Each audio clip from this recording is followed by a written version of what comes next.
Olá pessoal, tudo belezinha?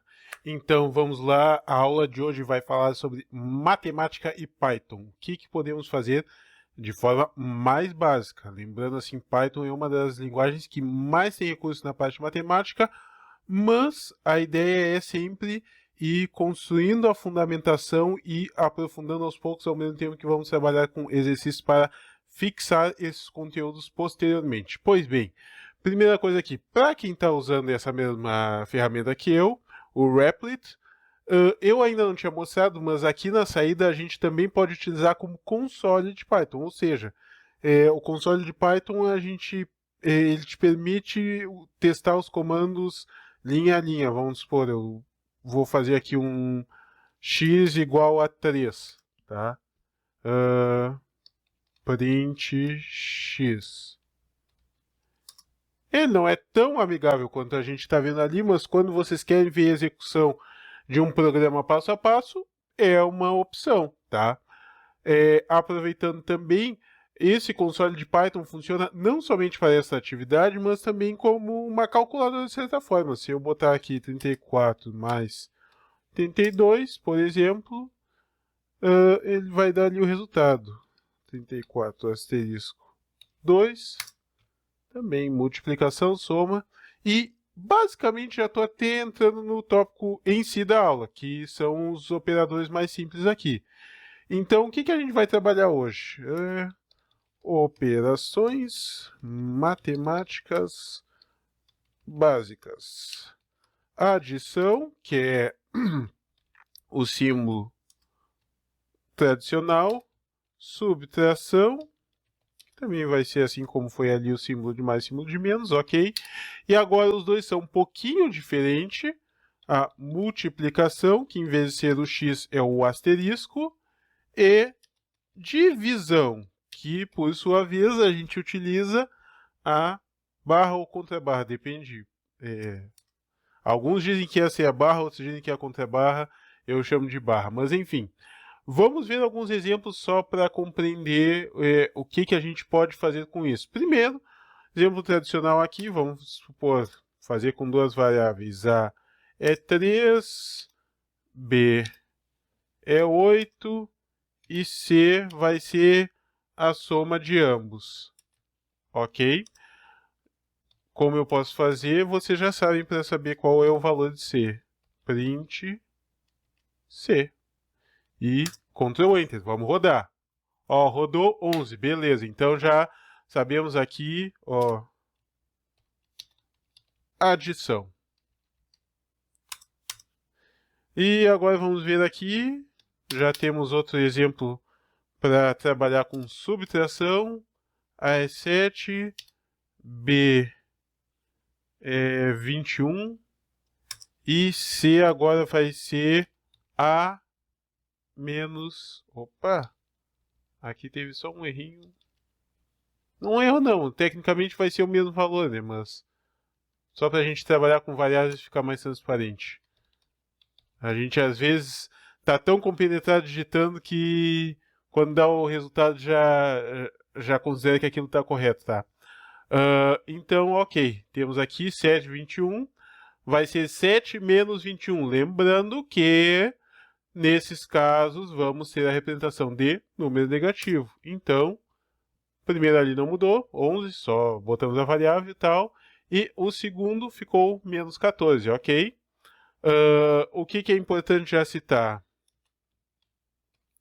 Esses dois casos a gente está trabalhando com inteiros por enquanto. Mas se eu quisesse daqui a pouco um A igual a 2, B igual a 3.3, só para ficar um pouquinho mais diferente, e C vai ser igual a A mais B. Tá? E vamos dar um print C. Ok? E lá vai. Ó, nesse caso específico, o resultado vai ser em float, porque a gente tem um número que tem casa decimal. Então, isso também é interessante de trabalhar, já compreender. Operação com float. Ok? Outro detalhe importante, eu até vou fazer algo para ficar mais interessante aqui. Vou deixar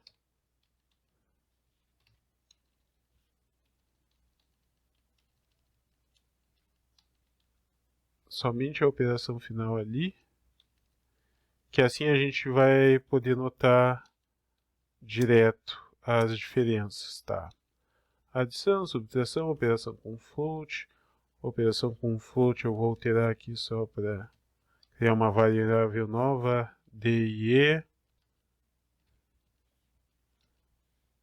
Isso é só questão organizacional, é toque. Vamos lá então. Temos aqui agora multiplicação. A multiplicação a gente vai trabalhar novamente. C igual a A asterisco B. E print C. Ok. Vamos executar para ver. Temos aí a multiplicação de 7 e 21. E, por fim, que é um pouquinho diferente, mas ainda assim funcional, a divisão. Porque a divisão, por padrão, essa vai ser o resultado dela em ponto flutuante. Então, o que vai acontecer aqui? C igual, para dar uma divisão redonda, eu vou fazer o contrário agora. B divididos por A. Ok? E print C. Ó, a divisão ali é exata. Deu aqui 3.0. Porém, o certo, vamos dizer assim, na cabeça de muitos, mas não na linguagem Python, seria dar o número específico ainda em formato inteiro. O que a gente pode fazer para ter isso? Então, aqui é divisão inteiro, ok? Nesse caso, o que a gente vai ter? A gente vai ter C igual a B barra barra A. Notem a pequena diferença, ó. Barra barra A já mudou tudo. Print C. E executar. Então, notem que de um valor de ponto flutuante, agora a gente tem um inteiro. Porém, vamos dar aqui um exemplo.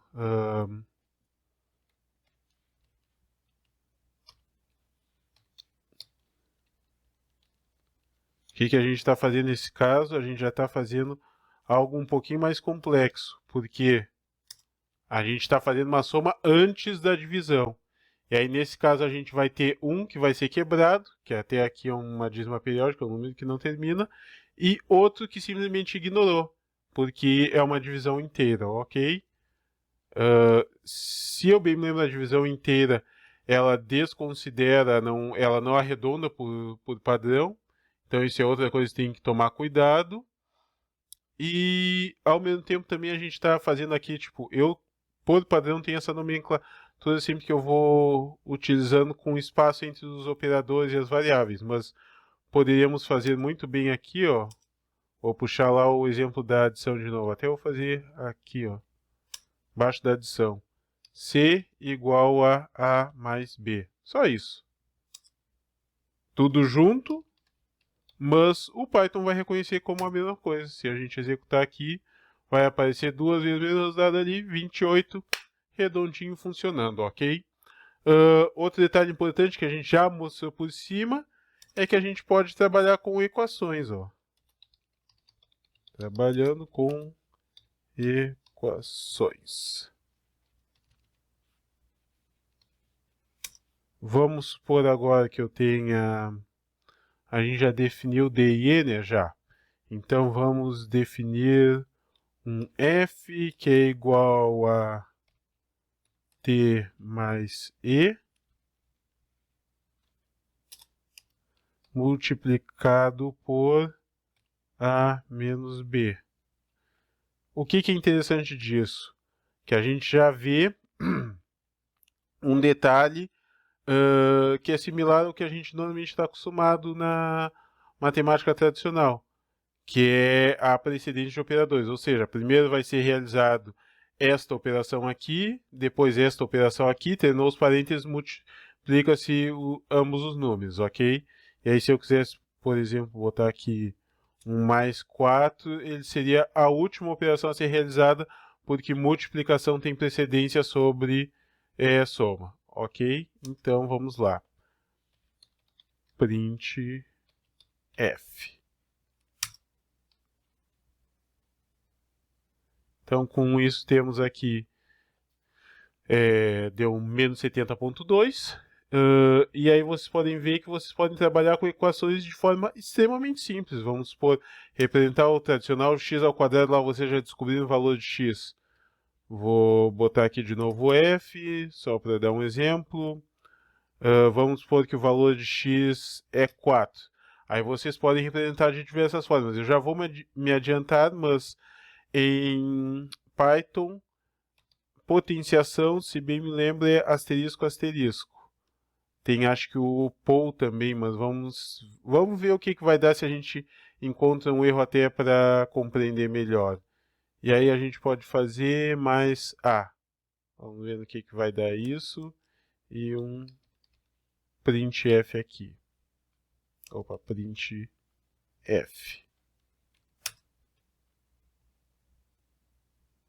Ó, deu certinho ali, deu 23. Então, com isso a gente já começa a compreender. Primeiro, certamente a gente não passou por todas as operações que temos aqui dentro da matemática. Segundo, a gente já vê que é bem dinâmico essa questão de inteiro e float. O próprio Python vai resolver entre eles. Tipo, se tiver um inteiro e um float junto, provavelmente ele vai converter tudo para float, ok? Depois a gente tem a questão de precedência de operadores, funciona como na matemática normal. E por último, eu acho que eu esqueci de mostrar só parênteses alinhado, que de vez em quando tem aquela equação com chaves, colchete e tudo mais. No Python a gente vai utilizar diversos parênteses um dentro do outro. Então a gente pode fazer aqui 3 mais 1, menos 2, mais 6, multiplicado por 3, ok? E print f. E ele vai funcionar numa boa. Então, tipo, o que vocês imaginarem em termos de matemática, dá para fazer. Dá para utilizar variáveis misturadas já com números inteiros diretamente. Daqui a pouco tu utiliza alguma fórmula que tem variáveis e constantes. Tem como, posteriormente, claro, a gente não vai entrar nisso, mas tem como até desenhar gráficos com ferramenta como Matplotlib, entre outras. Então, Python talvez seja uma das ferramentas das linguagens de programação mais amigáveis em termos de matemática. Provavelmente o que vocês imaginarem já tem uma ferramenta pronta para utilizarem. Então, agradeço a atenção, testem o código e vamos que vamos. Forte abraço e até mais!